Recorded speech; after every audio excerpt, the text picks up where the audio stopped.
नमस्कार, सादर प्रणाम।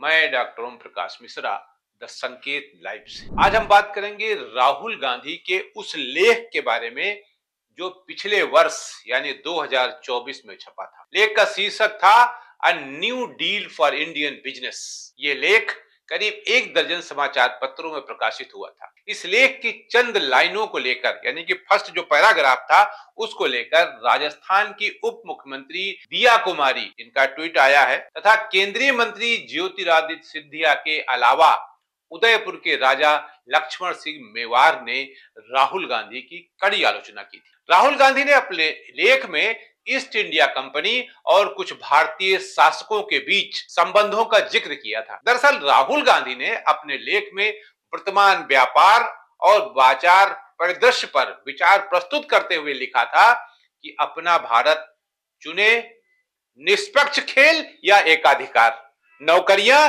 या कुलीन तंत्र, योग्यता या रिश्ते, नवाचार या डराना धमकाना, बहुतों के लिए धन या कुछ चुनिंदा लोगों के लिए धन। राहुल गांधी ने लेख में लिखा था कि ईस्ट इंडिया कंपनी ने भारत को चुप करा दिया था। कंपनी ने हमारे अधिक लचीले महाराजाओं और नवाबों के साथ साझेदारी करके रिश्वत देकर और धमाका कर भारत का गला घोटा।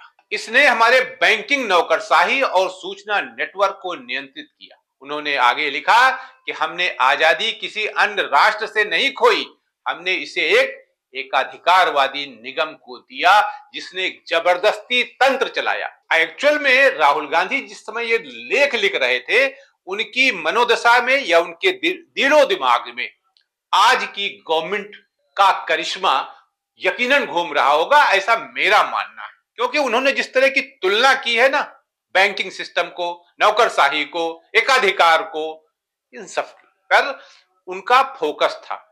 उक्त लेख की पहली 4 लाइनों ने राजशाही परिवार के लोगों को नाराज कर दिया। अरे नाराज तो नवाबी खानदान को भी लोगों को होना चाहिए, क्योंकि उन्होंने उनकी भी बात कही। आप लोग सोच रहे होंगे कि 6 नवंबर 24 को अंग्रेजी के द इंडियन एक्सप्रेस में प्रकाशित इस लेख की चर्चा मैं आज क्यों कर रहा हूं और अब इसकी क्या जरूरत आन पड़ी है। इसका जवाब यह है कि कुछ दिनों पहले द संकेत लाइव की टीम झांसी के किले का भ्रमण कर रही थी, तो उसे एंट्री गेट क्रॉस करने पर वो पत्थर दिखा जिस पर महान कवित्री सुभद्रा कुमारी चौहान की मशहूर कविता लिखी हुई थी, खूब लड़ी मर्दानी वो तो झांसी वाली रानी थी, सिंहासन हिल उठे राजवंशों ने भ्रकुटी तानी थी, बूढ़े भारत में फिर आई नई जवानी थी, गुम हुई आजादी की कीमत सबने पहचानी थी, दूर फिरंगी को करने की सबने मन में ठानी थी, चमक उठी सन 57 की वो तलवार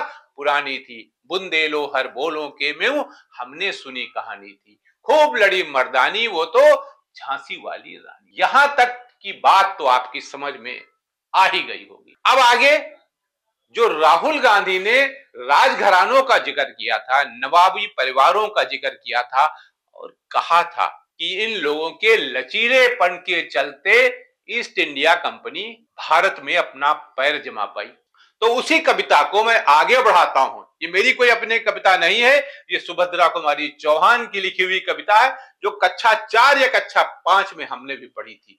लेकिन उस समय हमारी सोच का दायरा इतना नहीं था या न हम इसको समझ पाए थे। ये तो पिछले दिनों जो हम लोग वहां थे झांसी के किले में, तो ये कविता जो हमने देखी और राहुल गांधी के उस लेख का जो टैली किया, तो हमारे पैरों के जमीन निकल गई। उसमें कवित्री लिखती है, अंग्रेजों के मित्र सिंधिया ने छोड़ी राजधानी थी, बुंदेले हर बोलों के मुंह हमने सुनी कहानी थी, खूब लड़ी मर्दानी वो तो झांसी वाली रानी थी।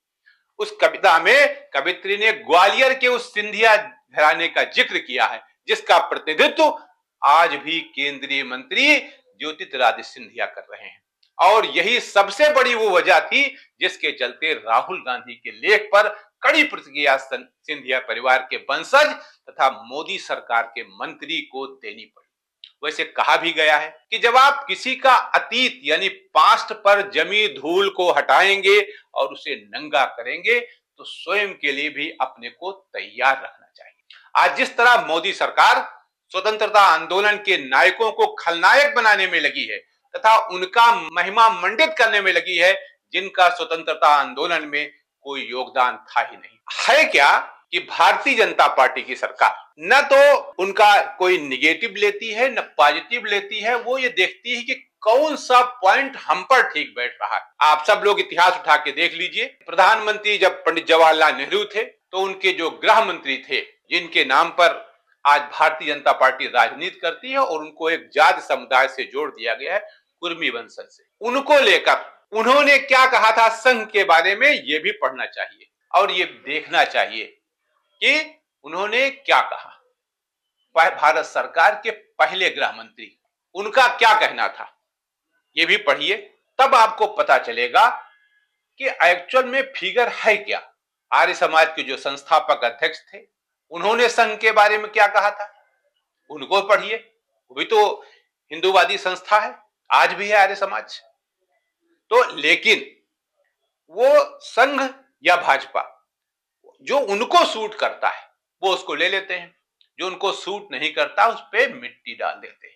फिर क्या होता है, तो फिर तो परतें उधड़ेंगी ही, आप हमारी परत उधेड़ोगे, हम आपकी उधेड़ेंगे। इसलिए फेस करने को हमेशा तैयार रहना ही होगा। हम अगर कोई गड़ा मुर्दा उखाड़ेंगे तो मुर्दे तो हमारे भी उखाड़े जाएंगे। बाकी झांसी की रानी के बारे में फिर कभी आपसे बात करूंगा, चर्चा करूंगा, उस किले का जिक्र करूंगा जहां हमारी टीम गई थी, वहां की अच्छाई, बुराई, गंदगी, खूबसूरती, सब का जिक्र करूंगा। और तब तक के लिए आज के लिए नमस्कार।